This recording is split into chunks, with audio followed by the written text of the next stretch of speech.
नमस्कार दोस्तों, मैं जितेंद्र सिंह राणा टेक ज्ञान से एडीसी कंप्लीट कोर्स के इस वीडियो में आप सभी का बहुत बहुत स्वागत एवं अभिनंदन करता हूं। माइक्रोसॉफ्ट एक्सेल की क्लास में आज फिर से बहुत ही महत्वपूर्ण फार्मूला लेके आए हैं जिसका नाम है सम प्रोडक्ट। ये बहुत ही महत्वपूर्ण फार्मूला है, खासकर जब हम इनवॉइस वगैरह बनाते हैं तो हमें आइटम्स वगैरह का टोटल करना होता है। उस स्थिति में ये जो फार्मूला है बहुत ही आपके काम आने वाला। सामान्य तौर पर जब हम यहाँ पे कोई इनवॉइस बनाते हैं या फिर ग्रांड टोटल निकालना होता है तो क्या करते हैं कि जो यहाँ पे आइटम्स है और जो उसका प्राइस है उसका हम क्या करते हैं, गुणा करते हैं। और उसके बाद इस तरीके से यहाँ पे अगर आपको जूम करके दिखाएं, यहाँ पे इस तरीके से मान लेते हैं ये क्वांटिटी है और ये प्राइस है, तो इसको हमने गुणा किया और फिर इसे इस तरीके से नीचे तक ड्रैग कर देंगे तो टोटल जो हमारे आइटम्स हैं जो उनका प्राइस है तो उनका यहाँ पे अमाउंट निकल के आ जाए। उसके बाद क्या करना होता है, यहाँ पे हमें इनका ग्रांड टोटल निकालने के लिए यहाँ पे ऑटो सम भी कर सकते हैं। तो यहाँ पे इस तरीके से हम टोटल या फिर ग्रांड टोटल निकाल। लेकिन अगर हम बात करें कि भाई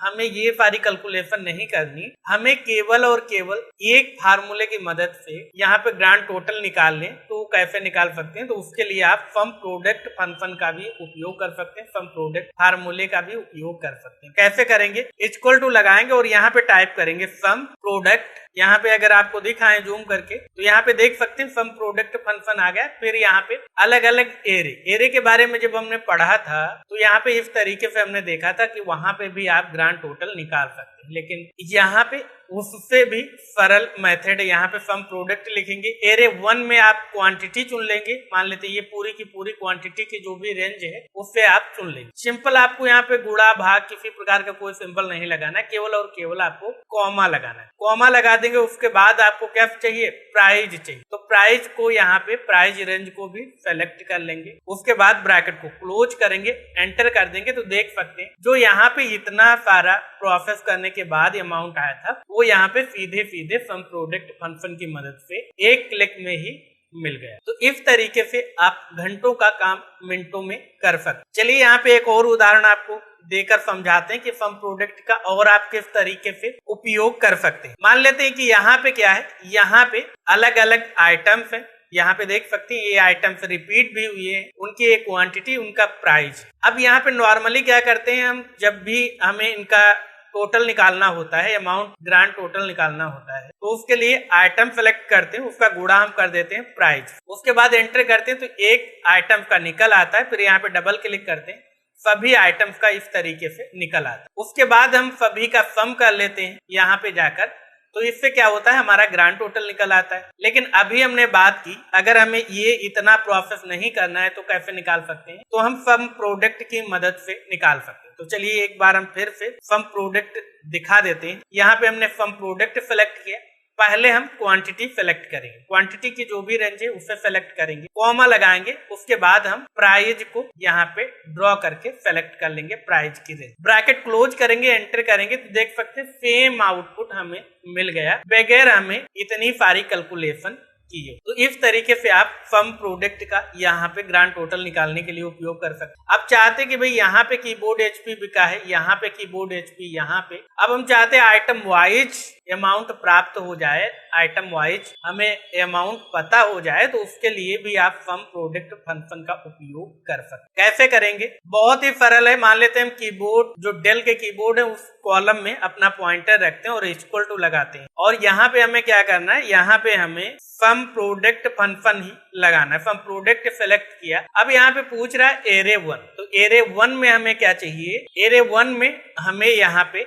आइटम्स नेम चाहिए, लेकिन उससे पहले हमें एक और ब्रैकेट्स लगाना। तो हमने एक और ब्रैकेट्स लगा लिया और यहाँ पे आइटम्स नेम में जाकर ये पूरे के पूरे जो आइटम नेम है उनको हम यहाँ पे सेलेक्ट कर। फिर क्या करेंगे, यहाँ पे फिर हम इक्वल टू लगाएंगे, यानी जो यहाँ पे ये रेंज है आइटम्स नेम की, उनमें से मुझे क्या चाहिए, तो उनमें से चाहिए मुझे कीबोर्ड डेल। इसे हम सेलेक्ट कर लें और यहाँ पे इतना काम हमारा हो गया है तो इस ब्रैकेट को हम यहीं पे क्लोज कर। तो ये चीज आपको समझ में आ गई। सम प्रोडक्ट फार्मूला लगाएंगे, यहाँ पे एक और एक्स्ट्रा ब्रैकेट ओपन करेंगे। यहाँ पे देख सकते हैं, जूम करके दिखाएं, एक और ब्रैकेट हमने ओपन किया। उसके बाद यहाँ पे एरे 1 में हमने सभी आइटम्स दे दिए, उसके बाद बराबर का चिन्ह लगाया। भाई उन आइटम्स में आपको किसका टोटल करना है, तो यहाँ पे हमने बताया भाई G2 यानी G2 में जो हमने लिखा है कीबोर्ड डेल उसका आपको टोटल करना है। उसके बाद क्या है, गुणन चिन्ह लगाएंगे, क्योंकि यहाँ पे डेल पता चल गया कि भाई इनमें से हमें डेल का अमाउंट निकालना है, तो यहाँ पे क्या करेंगे, गुणन चिन्ह लगा देंगे। उसके बाद क्या करना है, उसके बाद हमें क्वांटिटी वाली पूरी की पूरी रेंज यहाँ पे सेलेक्ट कर लेंगे। क्वांटिटी की रेंज सेलेक्ट करने के बाद क्या करेंगे, यहाँ पे फिर से हम कॉमा लगाएंगे। उसके बाद हमें क्या करना है, यहाँ पे प्राइस की रेंज सेलेक्ट कर ले। तो यहाँ तक प्राइस आ रहा है हमारा, तो ये रेंज भी हमने सेलेक्ट कर ली। उसके बाद ब्रैकेट क्लोज करेंगे, एंटर कर। तो यहाँ पे देख सकते हैं जो भाई कीबोर्ड डेल है वो 11,150 रुपये टोटल इनका अमाउंट। चलिए एक बार हम यहाँ पे क्रॉस चेकिंग कर ले। मान लेते हैं कि बाकी के हम सारे डिलीट कर देते हैं यहाँ पे, और यहाँ पे जितने भी कीबोर्ड डेल के अमाउंट है वो रखते हैं, बाकी सभी को हम यहाँ पे डिलीट कर देते। तो आप देख सकते हैं यहाँ पे कीबोर्ड डेल है तो ये हमने अमाउंट ले लिया, यहाँ पे कीबोर्ड डेल है ये हमने अमाउंट ले लिया। तो आप देख सकते 11,150 अमाउंट आ रहा है, यानी ये हमारा प्रॉपर फार्मूला सही। अब अगर इसी फार्मूले को हम ड्रैग कर देते हैं तो क्या होगा, यहाँ पे ये रिजल्ट सही नहीं, क्यों नहीं सही देगा, चलिए हम करके देख लेते हैं। जैसे कीबोर्ड HP, तो यहाँ पे मान लेते हैं कि इसी फार्मूले को हम कॉपी करते हैं और यहाँ पे कीबोर्ड HP में डाल देते हैं, और उसके बाद इन्हें हम हटा दें और इस फार्मूले को कॉपी करते हैं और जहां जहां पे कीबोर्ड HP है वहां पे पेस्ट कर दे। तो आप देख सकते हैं कीबोर्ड HP यहाँ पे है तो यहाँ पे 1250 आ रहा है, फिर कीबोर्ड HP यहाँ पे है और कीबोर्ड HP यहाँ पे है। तो इस तरीके से सभी में हमने डाला तो यहाँ पे आ रहा है भाई 6500, लेकिन हमारा जो रिजल्ट आ रहा है वो आ रहा है 5250। अब भाई ये एरर क्यों आ रही है, तो ये एरर इसीलिए आ रही है क्योंकि यहाँ पे इसने जो रेंज है वो एक एक देख सकते हैं ऊपर से छोड़ के सेलेक्ट कर ली। तो क्यों सेलेक्ट कर ली, क्योंकि यहाँ पे हमने इसे लॉक नहीं किया था रेंज को। तो यहाँ पे दोबारा से इसी फार्मूले में आ जाएंगे और यहाँ पे कुछ बदलाव करते हैं। हम यहाँ पे G2 को छोड़कर, G2 कौन है, ये है कीबोर्ड डेल जिसमें हम प्रोडक्ट का नाम दे रहे हैं, तो इसको छोड़कर बाकी सभी वैल्यू को हमें लॉक करना पड़ेगा, बाकी सभी रेंज को हमें लॉक करना पड़ेगा अगर हम नीचे तक ड्रैग करना चाहें। तो मान लेते हैं कि इस रेंज को हम सेलेक्ट करते हैं, इस रेंज को हमने सेलेक्ट किया और कीबोर्ड से F4 बटन प्रेस कर देंगे, लॉक हो गया। यहाँ से इस रेंज को भी हमने सेलेक्ट किया, कीबोर्ड से F4 बटन प्रेस करके लॉक कर। अभी आप देख रहे हैं केवल G2 यहाँ पे ऑन लॉक है, बाकी सभी लॉक है। अब हम दोबारा से एंटर करेंगे और यहाँ पे एक बार फिर से इसे ड्रैग करते हैं और यहाँ पे आप देख सकते हैं हमारा 6500 आ रहा है कीबोर्ड HP का, तो वो बिल्कुल सही आ रहा है। तो इस तरीके से आप प्रॉपर प्रोडक्ट वाइज भी क्या कर सकते हैं, यहाँ पे ग्रांड टोटल निकाल सकते हैं सम प्रोडक्ट फंक्शन की मदद। बस यहाँ पे यही आपको ध्यान रखना है। अगर आपको नीचे तक फार्मूला ड्रैग करना है तो यहाँ पे जो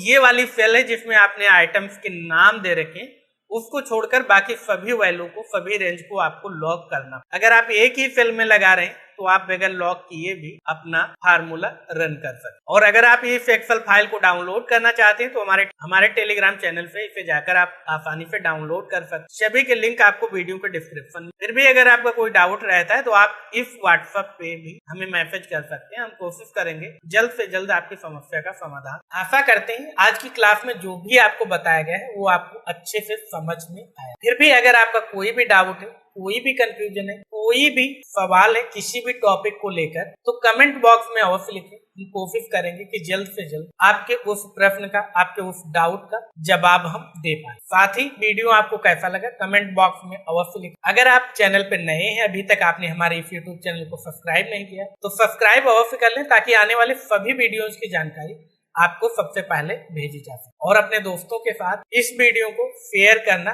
बिल्कुल भी ना भूलें। तो मिलते हैं आपसे अगली वीडियो में, तब तक याद रखें ज्यादा लर्निंग तो ज्यादा अर्निंग, इसलिए सीखते रहें और मुस्कुराते रहें। नमस्कार।